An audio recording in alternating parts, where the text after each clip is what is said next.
Hi everyone, Jessica here from Paper Ink Stamp and welcome back to another card making video.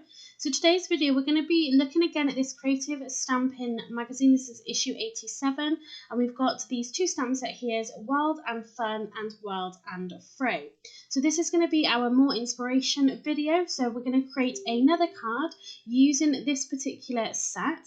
And what we're going to be doing today, like I mentioned in the previous video, is we're going to be downloading those digital papers that they advertise in the magazine. So you can see them here. You just need to go onto that website and then go into the downloadable section and you will find them there. And in the magazine, they've created quite a few different cards using these papers. So I have printed them. This is printed using my laser printer onto some super smooth cardstock.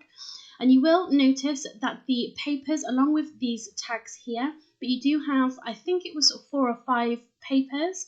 And so I've not done this where it fits to the entire page. So you can see, I think these are about 20 centimeters square. So I haven't sort of stretched the design, but they print so beautiful. The colors are absolutely incredible. I love this one here with that sort of mix. I think that's perfect. And this one as well is a really lovely sort of mix of different images. And we're actually going to be using that paper today to create almost like a mixed media kind of card. We're going to kind of emphasize that background a little bit more with some of the images that came included with the magazine. We're going to bring in our stamps here, and like I said, we're going to stamp this onto the background. So we're just going to build that up a little bit more just so that it fits in really nicely with the sort of card that we're going to be creating today. So what I'm going to do is just take my acrylic block and I'm going to stamp these using my Prism World of Colour ink pads, and it's just going to be some really basic stamping in just some really nice autumn colours. Like I said, I want anything that sticks out too much. We still want it to blend into that really subtle background. So the first stamp I'm going to use is this really lovely big branch, and it's also got like a little bit of ribbon sort of around that branch as well. It's a really, really beautiful stamp. So we're going to go with this one first, and then the colour that I'm going to be stamping this in is the Wild Mushroom. So this is one of the newer colours to the World of Colour ink pad range, and I really love it. It's not sort of as dark as the greys, but it's sort of that cross between the greys and the browns. But yeah, just a really beautiful colour. So we're just going to ink that up, and like I said, we're going to stamp that onto our background, and that's just going to give us a really subtle impression of this stamped image. So the card we're going to be making today is a A5 card, and like I said, I'm pretty sure these papers print at around about 20 centimeters. So I'm not going to be using the entirety of this piece. So I do kind of concentrate on just working on the left-hand side of this because we're going to be chopping it down. But you can see, so we stamped that image and it's just really blended in beautifully into that background. So I am just going to add another one. But like I said, I don't want to kind of go over too much of the imagery that's already there. So we're just going to sort of find another perfect placement for a second one. But again, that wild mushroom is just that really fantastic sort of background colour. And now we're going to bring in some animal stamps, just again to help that sort of blend in a little better with what we're going to be sort of stamping onto the card itself. So because this is super smooth cardstock, I do just tape this down just because it kept sort of sliding about on top of my mat. So just some low tap purple tape will hold that down perfectly. So now we've got our fox image, and I didn't want to kind of do too many browns and things, and we do really have that beautiful sort of orangey fern. So I'm using this Fire Coral. Again, this is one of the newer colours again, but it will fit in really beautifully, like I said, with that orange fern. So I stamped that to the left-hand side just because I didn't want to have sort of too much orange in one kind of space. The other thing to sort of remember here as well is we're going to be putting images on top of this, so you're not going to see loads of these images and all of it. It's just like it's going to be really subtle in the background. So I really love how that fox looks. I think that sort of fire coral colour is really perfect. It is sort of not as an intense orange. I just think it works super well. So the next animal we're going to stamp is the badger, and this is going to be the thundercloud. So this is a slightly darker grey colour. Again, I'm trying to think about the animals that I'm using and sort of the colours that I would kind of colour them in or stamp them in. So if I was doing this, just stamping onto a regular piece of cardstock. So there we've got our badger, and you can see it's so beautiful because it's got all of that detail, but again, so subtle, blends in really nicely to the background, and you can still see all of those other images sort of through that image. I think it's perfect. Then we're going to go in with our hedgehog. So this one ends up being a little bit darker. So this is the roasted coffee. So this does stand out a lot more than what the others do. But then for the finished card, you can sort of see this image. It's not sort of hidden too much by the other elements on our card. So just up in the top corner, but again, because you've got that detail, you can tell exactly what it is, but you can still see the other details of the background through that stamped image. The next animals we're going to stamp is going to be the ducks. So I wanted to keep this sort of relatively in the same kind of flow that they are actually on the sort of carrier sheet that they're on. But I could only fit 2 of them onto my acrylic block, so I will afterwards just stamp that 3rd one. But we're going to go in with the ducks. They're going to kind of go really nicely kind of across the background here and just fill in that sort of top right hand space a little bit more. So the colour that I decided to go for this is this periwinkle, again from the sort of newer colours within this range. Again, this is going to be really beautiful and subtle and just blend perfectly into the background. So you can see we're just going right sort of off the image as well. I don't want everything to be kind of, you know, right on the image. But so again, really subtle within that background. And then all I'm going to do is just finish that off with the last sort of duck image as well.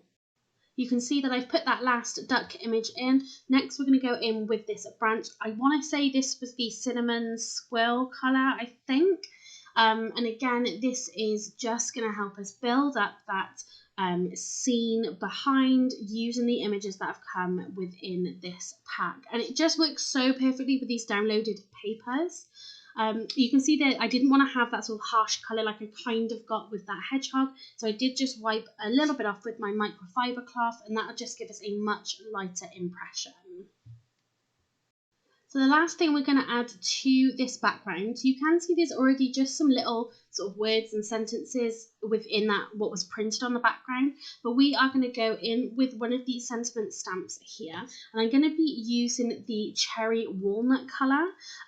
This again, the very first one that I stamp ends up being quite a harsh stamp, so you can see it, whereas then when I do that sort of 2nd generation stamping, it sort of works a lot better because it's faded a lot more into the background. And you can see now what I'm doing is just taking a little bit of that ink off as I'm going around, just so it's not harsh, sort of like that first one. So this is the Autumn Greetings, and it's just going to finish this background off perfectly. You can see that I've just trimmed this piece down, so just trimmed all the white off the edges, and it just is so beautiful. This would be absolutely perfect for any of your card making projects, possibly even for scrapbooking, things like that. And I just love them. We've added those images and it's going to blend in really, really nicely with the rest of the images that we're going to stamp. So you can see I've taken another one of the downloadable papers. This is this really beautiful kind of green fern pattern, and all I'm going to do is stamp a couple of the animals that are from the set onto this in the exact same way that we've just done, but we're actually then going to use some clear embossing powder because it's a super smooth. Even though I haven't noticed that the ink after stamping has sort of smudged, you do need to be careful when you put the stamp down first of all that you don't kind of move it a little bit, because it is a little bit more of a slippery surface.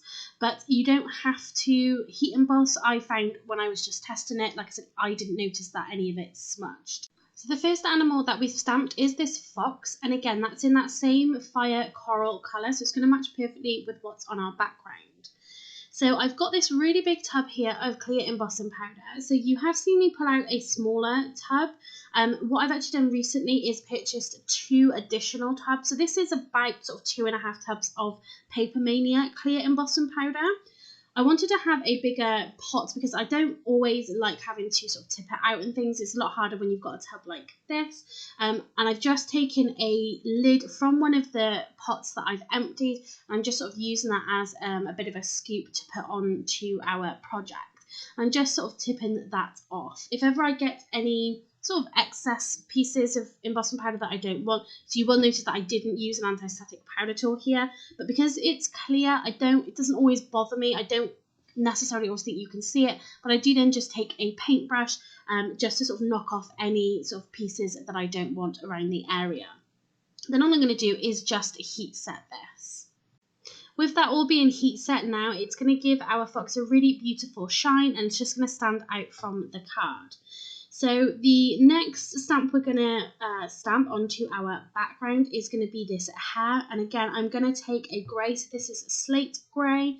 And this is, again, I'm just trying to sort of match the colours of what I think, goes with the animal. I don't want to kind of just use sort of random colours. And again, I'm going to do the same thing and heat set this as well with some clear embossing powder.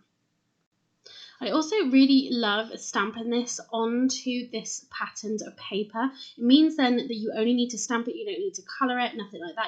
Don't need to sort of, worry about making it sort of too realistic or anything. Like I said, I've just used the colours that kind of match in with the animal. So you can see here now I'm doing this owl, and I've done that in that roasted coffee colour.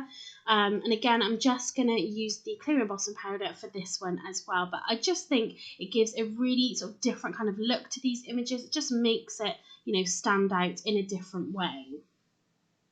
So let's take a look at how our card is coming together so far. So again, like I said, this is an A5 size card, a bit of matte and layering. So I've used some brown recycled craft paper just because that's going to fit in really nicely. You can see I've cut down then the background that we've created.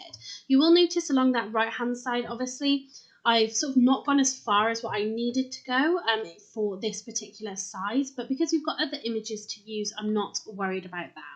So you can see that I've just cut out our images. Now I've just cut this out into sort of square panels just around our stamped images, but I do end up fussy cutting around these because I think it's just sort of too much and it's hiding too much of our background. But what I do want to do as well is just bring in some of the other papers as well. So I'm going to take this really beautiful sort of striped paper. I think these papers are really, really beautiful.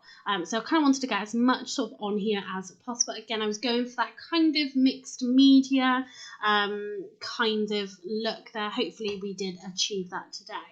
But so I'm just cutting this down. So this was probably about an inch and a half strip. This is just going to go along that right hand side just to sort of help with that sort of lack of sort of imagery that we've got going on that side.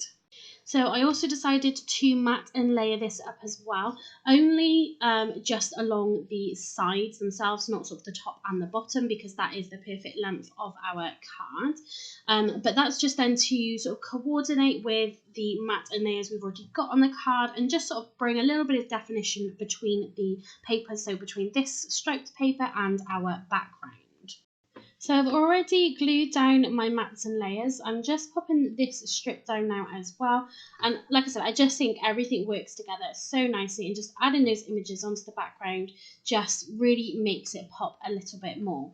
So now, again, I'm just sort of going to bring in our stamped animal images. This is then at the point where I decided to fussy cut them because it just sort of covered too much. I didn't really know how I was going to make it look any better, so I decided to just really easy, quick fussy cut around these.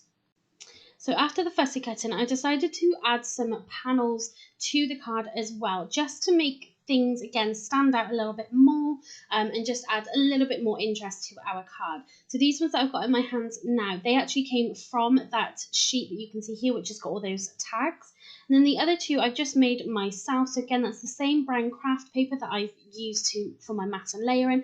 And I've just used one of those branches again, just with that wild mushroom stamp ink pad.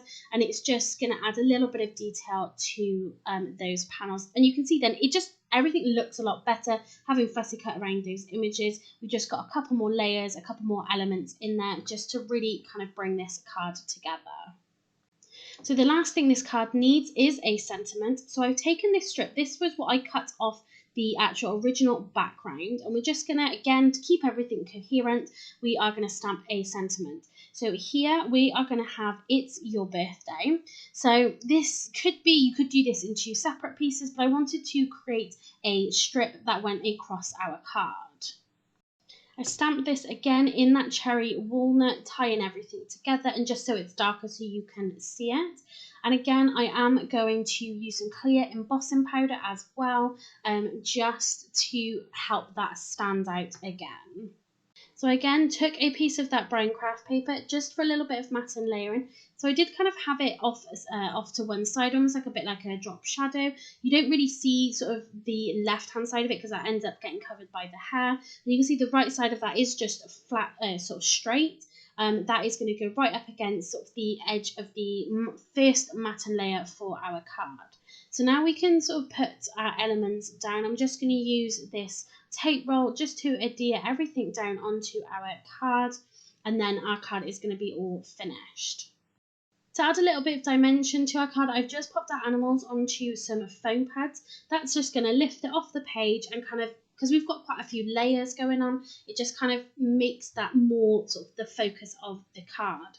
So then our card is all finished. I really love how easy those downloadable papers were to download and print and use. I think the quality is fantastic, and I just think it goes so perfectly with this stamp set. And again, the one thing I really love about these stamped images is it's got all of that detail in there, so it really does take all of that hard work out of stamping and colouring these images. So that's it for this video. So I hope it's given you a little bit more inspiration, trying something new, again, downloading those papers. If you did like this video, please give it a thumbs up and leave me a comment down below. The next video you will see using this stamp set, I'm going to be mixing it in with the Simply Cards and Papercraft Autumn Days stamp set. We're going to create a really fun project there. If you haven't subscribed to my channel already, please do so you don't miss out on any future videos. Thanks very much for watching and happy crafting.